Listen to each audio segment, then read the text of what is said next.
David Mann has a problem. If you've seen Steven Spielberg's Duel, you might say, well, yeah, that's obvious. He's just a salesman on his way to a business meeting, and a gigantic semi-truck from hell is trying to run him off the road, force him towards an oncoming train, or otherwise devise ways to kill him. And of course, you'd be right. But he's got a deeper problem, a masculinity crisis. But, this observation shouldn't exactly blow your mind if you're familiar with the movie. Even Steven Spielberg admitted he laid this theme on a little thick, spelled it out for us a little too much with lines like this. You're the boss. Not in my house, I'm not. Or in this scene where our hero, David Mann, sheepishly takes a drubbing from his wife concerning his inability to defend her honor at the fondue party the previous night. Don't you think maybe we ought to? No, because if we talk about it, we'll just get into a fight, and you wouldn't want that, would you? Okay, so we get it. This guy, Mann, needs to man up a bit. And the story of the film is Mann rising to the occasion, locking in and outsmarting this demonic machine, sending it to its fiery doom on the side of a cliff by film's end. Okay, so Mann has proven his manhood. He's found his courage, found the strength to stand up for himself. Ultimately, though, the masculinity thing, while relevant, is sort of a micro-theme, I think. A subsection of what I believe is the major theme. Maybe it's the major theme of most movies, or most stories, but it's an idea that stuck with me, which I found more frightening than any of the death-defying scenarios in the film. And it's the idea that if you do have some problem, some kind of character deficit, as Mann does, that it's not enough to confront it personally and maybe amend your ways through discipline and introspection. No. What will happen is that the universe or fate will put some kind of larger-than-life obstacle in your way and force you to change, force you to learn. This is an unpleasant thought. Everyone knows that they will feel better after going to the gym, but it's hard to go from 0 to 1. Even if I told you I could offer you an experience where on the other side you'd emerge stronger, smarter, better, but you first had to undergo serious pain, anguish, and anxiety, we'd all have trepidations about saying yes. But by and large, it's true. Most of us only learn the hard way, and that is why I think Duel is such a great movie, and why I think it resonates. And it also resonates for a variety of other aesthetic reasons. For one, Duel is sort of the perfect career narrative for a first feature from a storied director whom everyone loves and admires. For instance, James Cameron's first feature, being Piranha 2: The Spawning, a cheap rehash of Joe Dante's original cheap rehash of Jaws, from which he was fired halfway through, is not a step in his career that predicts future success or shows signs of great genius, so it doesn't really get talked about. Duel, however, is incredible for a lot of reasons. First, it's a TV movie shot entirely on location, which was rather unusual and daring for the time, and Spielberg had to fight to keep it that way. And it illustrates a commitment to vision. Second, it's a complicated car chase movie in which logistics and planning were operative to its success, and the young Spielberg and crew were able to pull it off in just 13 days, which shows an aptitude for leadership and understanding of what you're doing. And third, it's a film based on a short story by Richard Matheson that was admittedly great, but a story no one wanted to adapt because it was thought to be a one-trick story that couldn't sustain a 90-minute runtime. But through sheer force of cinematic brilliance and a keen eye for staging and shot composition, Spielberg holds the audience's attention all the way through. Now, of course, Duel is pored over by Spielberg fans the same way A Hero with a Thousand Faces is by Star Wars fans and aspiring screenwriters, as a sort of codex by which to make movies. You might often hear, watch Duel and you'll learn everything about how to make a movie, which is arguable, but above all, what I think it's really useful for is as an aspirational example of what youthful energy, planning, and vision can do for your career. And that's also because, of course, Spielberg went on to be successful. If Duel wasn't a success, same movie, not a hit, and Spielberg remained, as he was known on the Universal lot as Scheinberg's Folly, would anyone care? How many other Duels are out there where after their release the director remained TV-bound or unsuccessful? That I don't know. But if you were to watch other TV films of the time from famous directors like Michael Crichton and his film Pursuit, or John Carpenter's Someone's Watching Me, I think you'll notice that Spielberg's effort has a little extra oomph. It's not room-bound, it's not dialogue-driven. I can't think of anything else remotely like it until George Miller released Mad Max in 1979. Lots of movies had great car chases, But not this kind of extended brutality and car-on-car violence. That was new. The endurance test of this movie. The personification of the car, like the giant Mack truck in Duel, dipped in motor oil and painted to look like a magnificent corroding monster, its driver invisible.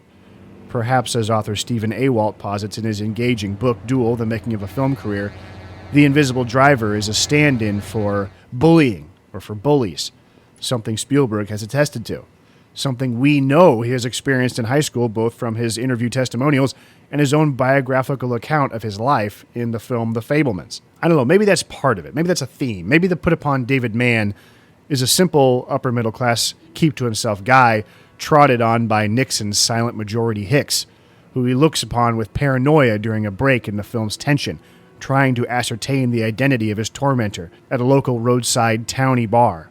The short story itself was inspired by Matheson's encounter with a homicidal truck on the day of John F. Kennedy's assassination. No doubt the synchronicity of the death of liberal America's white knight and the blue-collar coated big truck goading and menacing Matheson synced in his mind. There's bound to be some subtext or connection there. But Mann isn't a pure victim. I think we've established that fate has predestined him for this attack.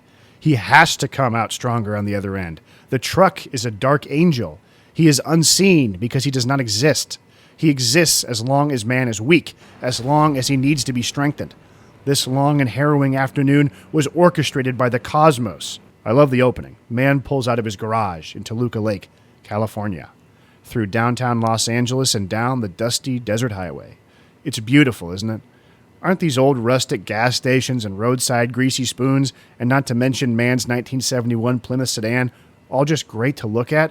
How awful this film would look today, without being able to live in these genuine locales, able to live and breathe for a while.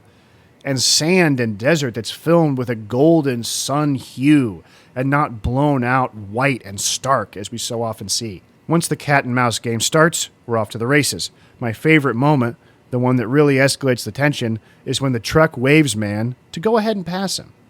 Mann thinks, okay, great. The passing and slowing down game is over. This guy is out of my life. Only to be led into oncoming traffic on a blind curve. It's an excellent jolt.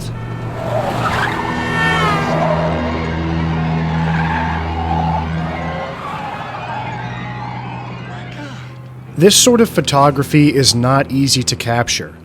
You're talking about clearing a highway, extremely intricate planning and storyboarding to make sure you're not missing any important moves or any integral perspectives. Think of all the driving and backing up and driving forward again Spielberg had to do to keep continuity. At one point, Spielberg even managed to procure 8 cameras from Universal, which was at the time seen as an incredibly hubristic move. Unheard of for a television movie for sure, in order to secure every angle he needed of the truck's destruction. On top of that, filming in a car is never easy. It's an absolute nightmare. Spielberg was often jammed into the back seat, shooting his star Dennis Weaver with a wide-angle lens.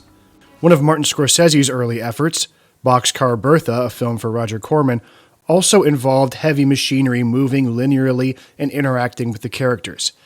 It's through this experience that he learned about the importance of time and continuity. One of the things that was important about Boxcar Bertha, too, for me was the preparation.